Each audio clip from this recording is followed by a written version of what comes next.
ఇక తెలంగాణలో ఎడతెరిపి లేకుండా కురుస్తున్న భారీ వర్షాల ప్రభావం కృష్ణా నదిపై స్పష్టంగా కనిపిస్తోంది.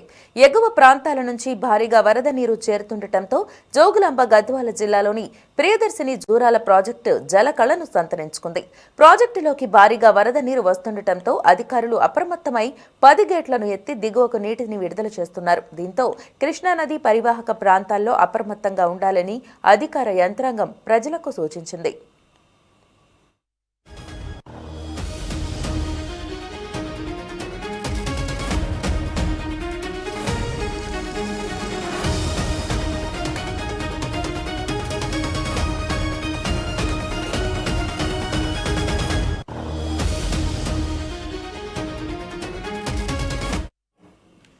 కృష్ణానదిలో వరద ప్రవాహం క్రమంగా పెరిగింది. ఈ ప్రభావంతో జూరాల ప్రాజెక్టులోకి భారీగా ఇన్ఫ్లో నమోదవుతోంది.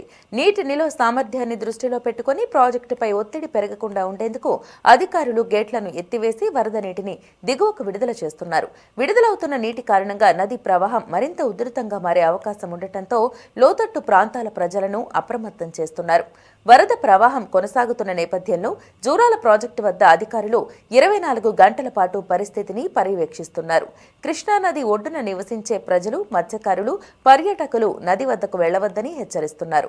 వాతావరణ శాఖ కూడా మరికొన్ని రోజుల పాటు వర్షాలు కొనసాగవచ్చని సూచించడంతో సంబంధిత శాఖలు అప్రమత్తంగా ఉన్నాయి. ఈ అంశానికి సంబంధించి మరింత సమాచారం మా కరెస్పాండెంట్ రామకృష్ణ అందిస్తారు. రామకృష్ణ, ఈ అంశానికి సంబంధించి అప్డేట్స్ తెలియజేయండి. మహిజ, తెలంగాణతో పాటు ఎగువను కురుస్తున్నటువంటి ఎడతెరిపి లేకుండా వర్షాల కారణంగా రాష్ట్రంలోని ప్రధాన నదుల మీద ఆ ప్రభావం స్పష్టంగా కనిపిస్తా ఉంది. ఎగువ ప్రాంతాల్లో కురుస్తున్నటువంటి వర్షాలతోటి గోదావరి, కృష్ణా నదుల్లో వరద ప్రవాహం రోజు రోజుకు పెరుగుతోంది. ముఖ్యంగా భద్రాచలం వద్ద గోదావరి, జోగులాంబ గద్వాల జిల్లాలోని జోరాల ప్రాజెక్టు వద్ద కృష్ణా నది ఉధృతంగా ప్రవహిస్తా ఉన్నాయి. వరద పరిస్థితిని దృష్టిలో ఉంచుకుని అధికారులు అప్రమత్తమయ్యారు. లోతట్టు ప్రాంతాల ప్రజలు జాగ్రత్తగా ఉండాలని ఇప్పటికే హెచ్చరికలు కూడా జారీ చేయడం జరిగింది. భద్రాచలం వద్ద గోదావరి నదిలో నీటి మట్టం వేగంగా పెరుగుతా ఉంది. ఈ ఉదయం 8 గంటల సమయంలో 40.2 అడుగులుగా నమోదైన నీటి మట్టం 2 గంటల వ్యవధిలోనే 43 అడుగులకు చేరుకుంది. దీంతో అధికారులు మొదటి ప్రమాద హెచ్చరికను జారీ చేశారు.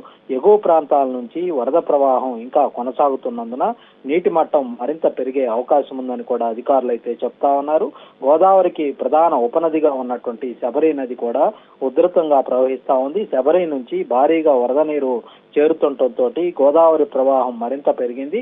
భద్రాచలం స్నానఘాట్ వద్ద ఉన్నటువంటి అనేక మెట్లు కూడా వరద నీటిలో మునిగిపోయాయి. విద్యుత్ స్తంభాల అడుగు భాగం వరకు కూడా నీరు చేరింది. కళ్యాణకట్ట ప్రాంతానికి కూడా వరద నీరు తాకింది. దీంతో నదీ తీర ప్రాంతాల్లో ప్రజల రాకపోకలను అధికారులు పరిమితం చేస్తా ఉన్నారు. శబరి నది నుంచి వస్తున్నటువంటి భారీ వరద నీటి ప్రవాహం కారణంగా గోదావరి దిగువ ప్రాంతాలకు నీరు నెమ్మదిగా వెళ్తా ఉంది. దీంతో భద్రాచలం వద్ద వరద నీరు నిల్వ ఉండి నీటి మట్టం మరింత పెరుగుతా ఉంది. పరిస్థితిని అధికారులు ఎప్పటికప్పుడు పర్యవేక్షిస్తా ఉన్నారు. అవసరమైతే తదుపరి ప్రమాద హెచ్చరికలు కూడా జారీ చేసే అవకాశం ఉందని చెప్తా ఉన్నారు. మరోవైపు కృష్ణా నది మీద కూడా వరద ప్రభావం తీవ్రంగా కనిపిస్తా ఉంది. జోగులాంబ గద్వాల జిల్లాలోని ప్రియదర్శిని జూరాల ప్రాజెక్టులోకి భారీగా వరద నీరు వచ్చి చేరుతా ఉంది.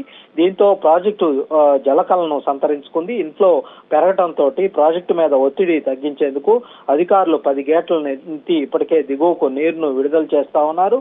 జూరాల ప్రాజెక్టులోకి వస్తున్నటువంటి వరద నీటి పరిణామం గంటకు కూడా పెరుగుతున్నటువంటి నేపథ్యంలో నీటి నిల్వ సామర్థ్యాన్ని దృష్టిలో ఉంచుకొని ముందస్తు చర్యలు అయితే చేపడతా ఉన్నారు. భారీగా నీటిని విడుదల చేయడంతో కృష్ణానది ప్రవాహం మరింత ఉధృతంగా మారే అవకాశం ఉందని అధికారులు హెచ్చరిస్తా ఉన్నారు. నదీ పరివాహక ప్రాంతాల్లోని ప్రజలు, రైతులు అప్రమత్తంగా ఉండాలని ఇప్పటికే సూచనలు కూడా చేస్తా ఉన్నారు. వరద పరిస్థితి కొనసాగుతున్నటువంటి నేపథ్యంలో జోరాల ప్రాజెక్టు వద్ద అధికారులు 24 గంటలు కూడా పరిస్థితిని పర్యవేక్షిస్తా ఉన్నారు. నీటి మట్టం, ఇన్ఫ్లో, అవుట్ఫ్లో వివరాలను నిరంతరం సమీక్షిస్తూ అవసరమైన చర్యలు కూడా తీసుకుంటున్నారు. ఎలాంటి అత్యవసర పరిస్థితి వచ్చినా వెంటనే స్పందించేందుకు విపత్తు నిర్వహణ బృందాలను కూడా ఇప్పటికే సిద్ధం చేసి ఉంచారు. కృష్ణానది ఒడ్డున నివసించే ప్రజలు, మత్స్యకారులు, పర్యాటకులు ఎవరు కూడా నది వద్దకు వెళ్లకూడదని అధికారులు హెచ్చరికలు అయితే జారీ చేయడం జరిగింది.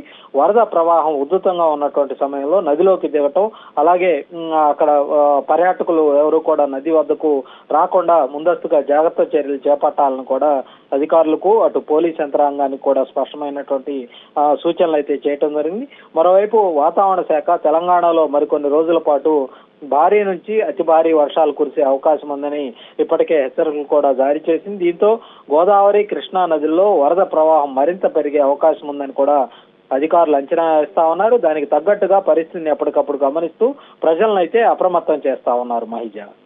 Right, thank you Ramakrishna.